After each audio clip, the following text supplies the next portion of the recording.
Здравствуйте! В эфире информационная программа «Настоящее время Азия» с главными событиями дня. В пражской студии я, Дюбек Джагалиева. Сегодня в программе.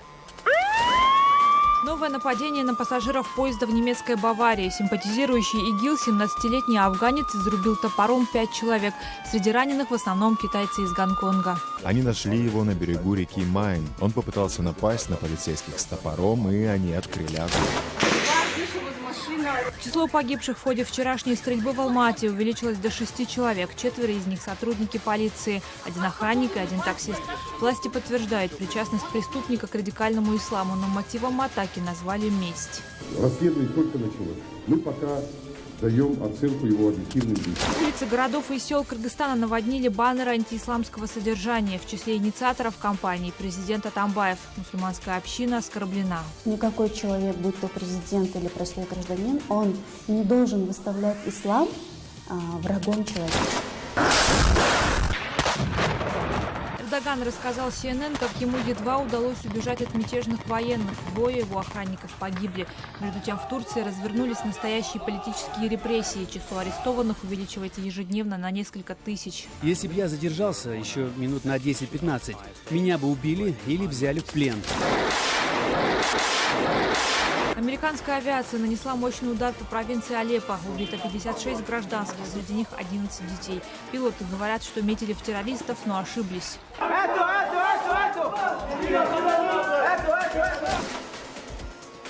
Новая атака на пассажиров поезда в Германии. На этот раз кровавая трагедия произошла в вагоне электрички, ехавшей в баварский город Вюрцберг.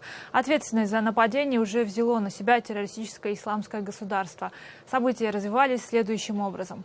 Поздним вечером симпатизирующий ИГИЛ 17-летний юноша из Афганистана вошел в поезд и сразу же набросился с топором и ножом на 5 китайцев из Гонконга. Он буквально изрубил 4 китайских граждан, но, по счастью, все они живы, хотя и находятся в тяжелом состоянии.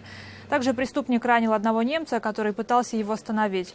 После того, как поезд остановился, афганец пытался бежать с места преступления, но в ходе погони полицейским удалось его догнать и застрелить.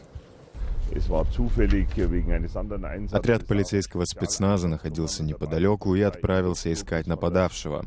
Они нашли его на берегу реки Майн. Он попытался напасть на полицейских с топором, и они открыли огонь. В комнате 17-летнего джихадиста, набросившегося с топором на пассажиров поезда в Баварии, полиция при обыске обнаружила самодельный флаг группировки «Исламское государство». Подробности в репортаже «Рейтер». Полиция обыскала комнату в доме патронатной семьи, в которой жил напавший с топором на пассажиров поезда 17-летний афганец. По словам министра внутренних дел Баварии Иоахима Хермана, там обнаружен самодельный флаг группировки «Исламское государство». В первом телефонном звонке из поезда службы спасения очевидец сообщил, что нападавший кричал «Аллах Акбар». Помимо этого, нарисованный от руки флаг исламского государства был найден в его комнате при обыске. Полиция сейчас расследует эти факты, которые указывают на то, что в прошлом он мог иметь отношение к исламскому государству. На данный момент подобные связи не выявлены. Вечером в понедельник вооруженный ножом и топором уроженец Афганистана набросился на пассажиров поезда, шедшего из Тройхтлингена в Вюрцбург, неподалеку от которого и жил нападавший. Он успел нанести тяжелые травмы 4 пассажирам. Его застрелили полицейские при попытке к бегству. В нашей работе мы не можем руководствоваться иллюзией о том, что увеличение штата сотрудников полиции и спецназа поможет предотвратить подобные нападения. Если человек решил совершить акт насилия, значит, он это сделает, и мы не можем предупреждать действия одиночек.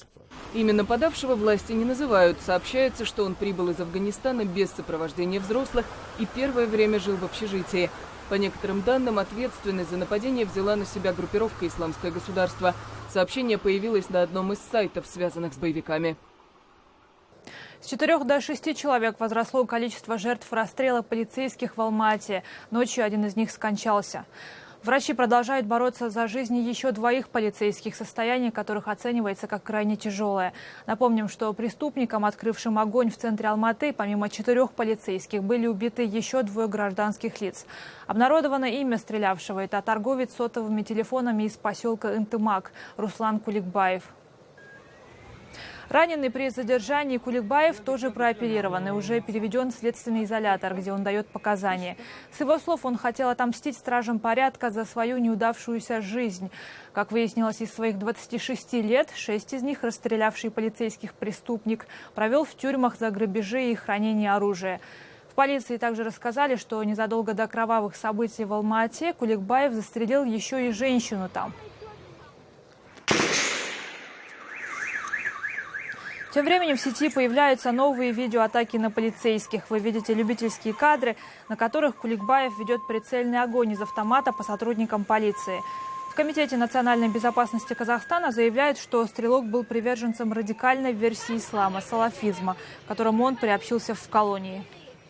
8 мая 2012 года уже был осужден Кызылординским городским судом по статье 251 «Незаконное приобретение и хранение огнестрельного оружия» к 2 годам 11 месяцам лишения свободы. В тюрьме, в колонии он сошелся с салафитами. Сейчас разбираемся. Между тем, в МВД республики, в отличие от КНБ, отказываются признавать, что преступник действовал по религиозным мотивам и считают, что главной причиной действительно была месть. Это не первый случай путаницы в версиях правоохранительных органов Казахстана. Во время последних событий в городе Актюбе руководители ведомств ежедневно докладывали президенту совершенно противоположную информацию. Это мы будем проверять, кто он такой, что расследование только началось. Мы пока даем оценку его объективным действиям. Также министр внутренних дел, отвечая на вопросы журналистов, заявил, что все видео очевидцев, на которых злоумышленник, стреляющий в милиционеров, кричит «Аллах Акбар», являются ложью, а их авторы будут наказаны по всей строгости закона.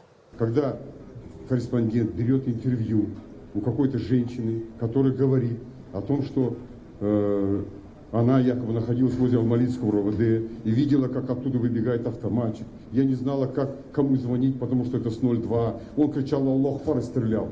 Это ложь, самая настоящая. И это появилось в интернете. Мы сейчас возбудили уголовное дело в отношении лиц, которые распространяли эти. Я посоветовал бы вот этим блогерам и корреспондентам, которые вот эту информацию ложную передавали, обратиться к помощи адвоката. Прям Аллах Акбар вышел из машины, орёт, вон бежит. Вот, смотрите, вот он. А вот, собственно, одно из этих видео, на которых люди, снимающие происходящее на мобильный телефон, комментируют действия преступника. Авторы ролика находятся буквально в нескольких десятках метрах от него.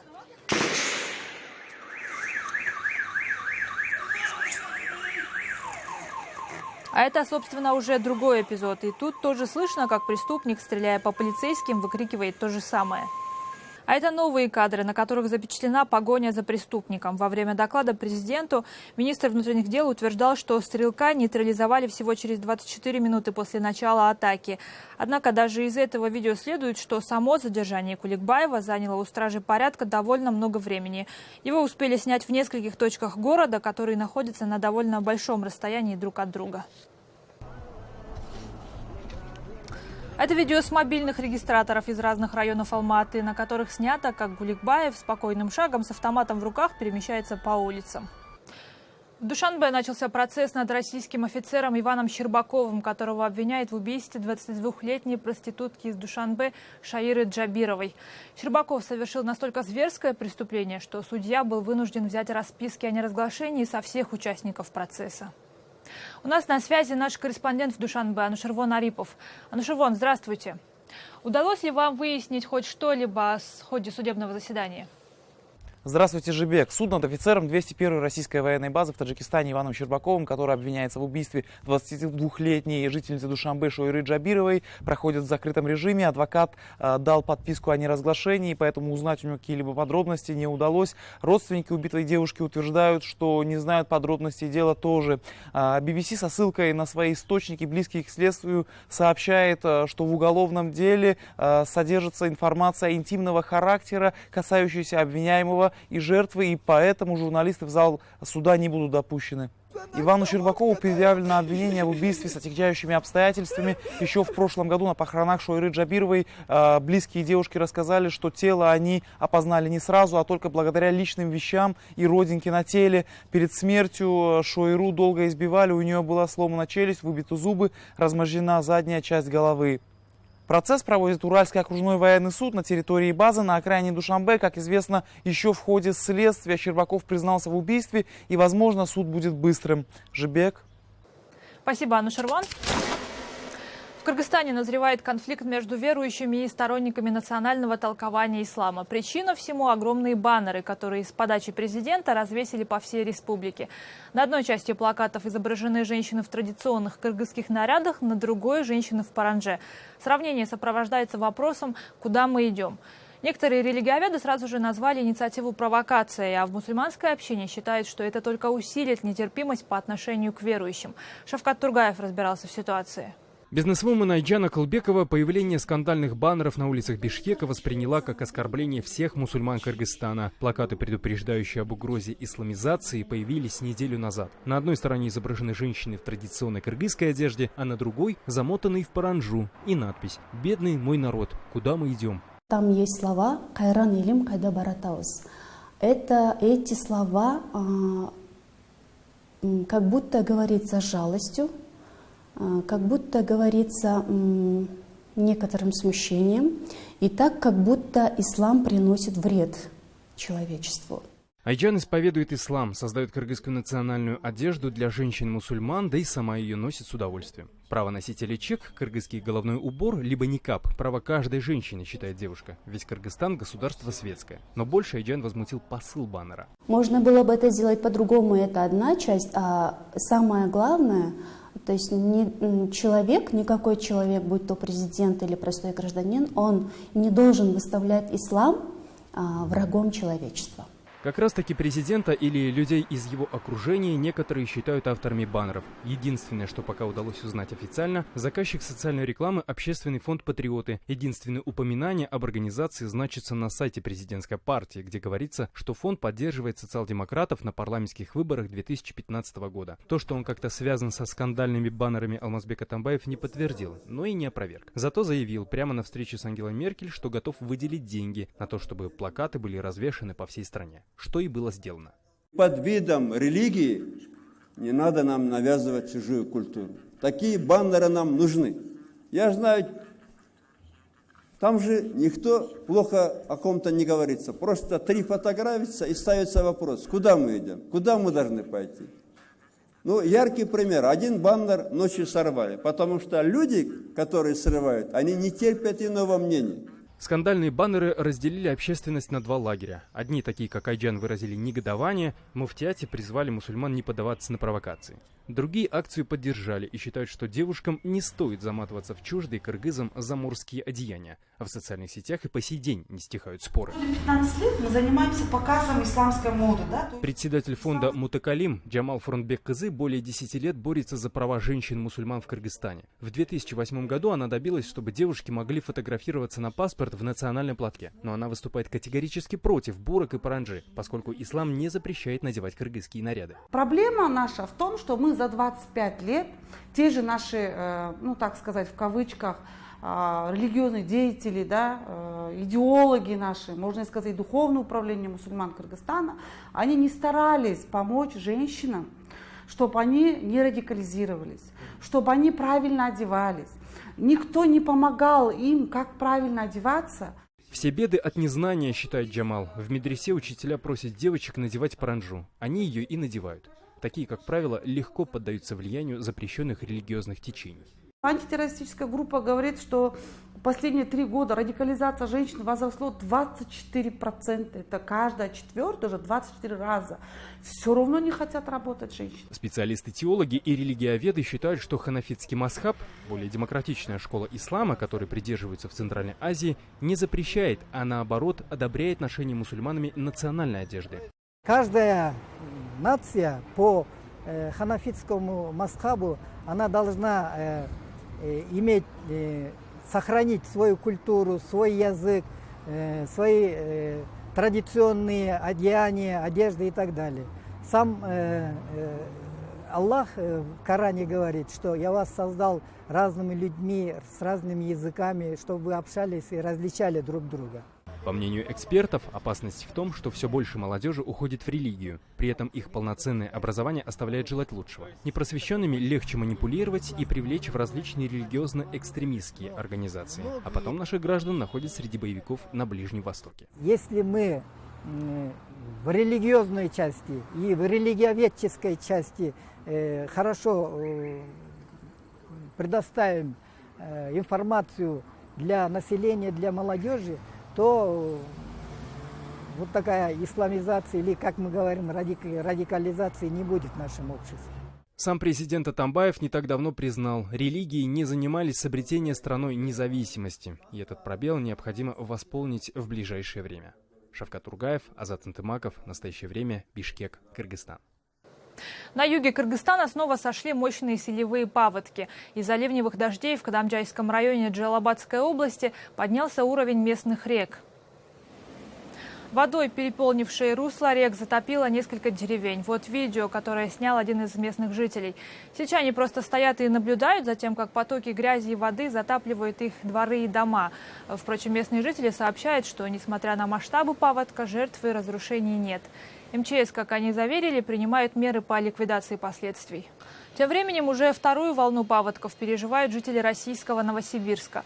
В нескольких районах региона под водой оказались более 150 домов и дач. В городе улицы залиты настолько, что автомобили просто плавают по улицам. Новосибирск затопило после повышения уровня реки Обь. В этом году воды в русле больше не только из-за обильного таяния снегов в горах Алтая, но и из-за сильных ливневых дождей. Далее в программе. Эрдоган рассказал CNN, как ему едва удалось убежать от мятежных военных. Двое его охранников погибли.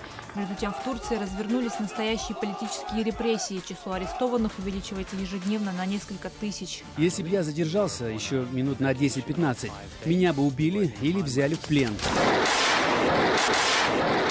Американская авиация нанесла мощный удар по провинции Алеппо. Убито 56 гражданских, среди них 11 детей. Пилоты говорят, что метили в террористов, но ошиблись.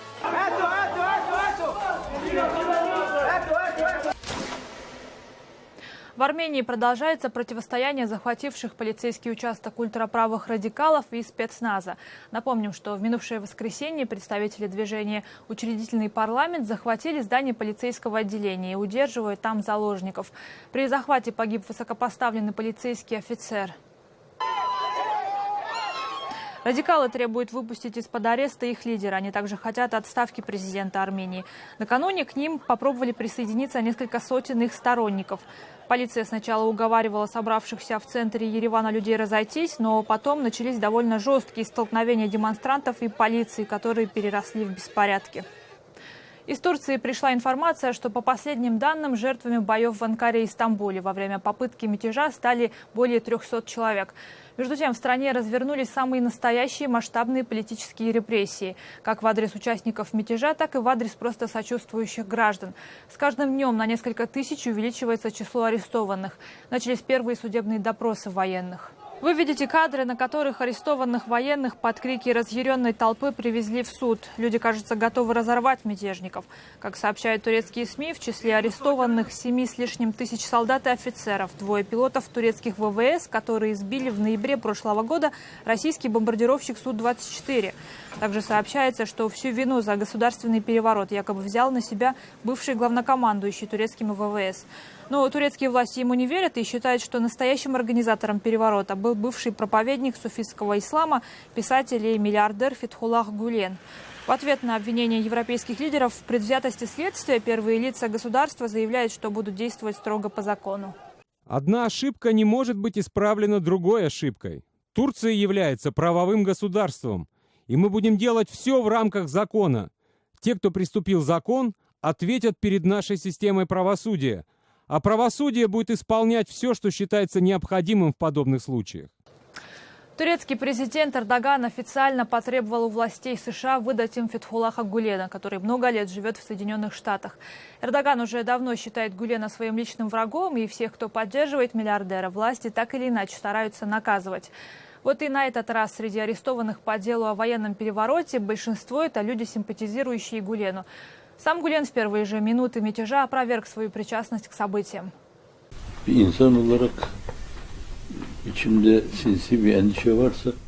Я не волнуюсь по поводу запроса о моей выдаче, так же, как я не беспокоюсь о моей смерти. На самом деле, сегодня я больше думаю уже о загробной жизни. И умру я в собственной постели или в тюрьме, меня не очень волнует.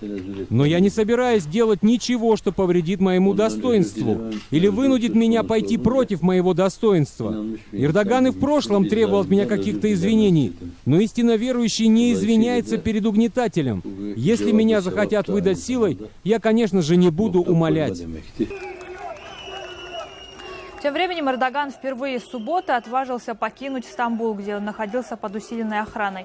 По ходу движения кортежа турецкого президента стояли тысячи людей, которые приветствовали его криками.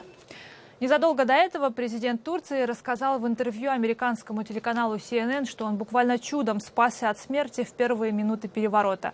И если бы, по его словам, он задержался в гостинице в Мармарисе хотя бы на 10 минут, он бы погиб, как двое его охранников, которые остались дать отпор мятежникам. В Мармарисе проводилась операция против меня. 2 моих охранников убили. Если бы я задержался еще минут на 10-15, меня бы убили или взяли в плен.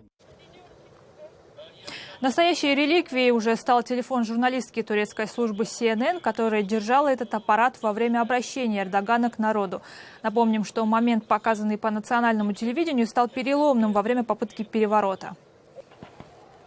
После него на улицы турецких городов вышли тысячи людей, которые заблокировали движение танков и военных автоколонн мятежников. За этот телефон один из арабских шейхов уже предложил 300 тысяч евро, но сотрудница CNN заявила, что отдаст исторический гаджет только в музей. 56 человек, среди них 11 детей, погибли во время очередного мощного авианалета на город Алеппо. На этот раз, вопреки обыкновению, удар по гражданскому населению нанесли не российские ВВС, а американские самолеты. Как сообщают сирийские правозащитники, бомбы попали не только в жилые кварталы, но и в группу мирных жителей, которые пытались покинуть район боевых действий. Американское командование уже заявило, что проверит эту информацию и что, возможно, произошла ошибка, и войска коалиции приняли граждан за боевиков ИГИЛ. А вот, собственно, кадры этой атаки, снятые из бомбардировщика ВВС США. Житель кыргызской деревни построил комфортабельный бассейн для своих односельчан прямо посреди полей на границе с Узбекистаном. Как он считает, ему удалось организовать настоящий гламурный отдых для простых людей. Это место по-кыргызски называется Сары-Джаик, что обозначает «желтые» или «выжженные просторы». Летом из-за зноя вся округа превращается в пустыню, кроме этого оазиса. Его прямо на границе своими руками устроил местный деревенский житель. Таможня. Это таможня. Эта дорога была раньше узбекской, а теперь стала кыргызской. Поэтому мы смогли взять этот участок и освоить его, посадить деревья. Первым с одной тяпкой в руке сюда пришел мой брат. Теперь это излюбленное место отдыха у жителей окрестных сел. Для них здесь многое было в диковинку. И бассейн, и камышовые мини-шале рядом, и соломенные зонтики. Сейчас сельчане уже привыкли, но женщины здесь все еще редкие гости. В одно время эта земля едва не отошла Узбекистану. А теперь смотрите, во что превратили поле. Сколько работы проделано. Вода течет, а раньше здесь была пустыня. Спасибо нашим ребятам. Во-первых, мы также сохраним землю, а во-вторых, это возможность отдохнуть для наших сограждан. Ты купаешься словно на вершине горы. Этот участок находится прямо на границе с Узбекистаном. Здесь проходит несколько важных трасс, и водители с дороги обязательно заезжают сюда. Все ездят по этой трассе. Неважно, днем или ночью приезжают сюда, перекусывают, покупают питье, а в жару купаются в бассейне. Свой стартап кыргызстанский бизнесмен решил развивать дальше. Очень много, как оказалось, местных хотят отдыхать в подобных местах. Это были все новости, о которых мы хотели вам рассказать. Читайте нас в социальных сетях и на сайте karenTime.tv. Мы встретимся с вами завтра в это же время. Всего доброго.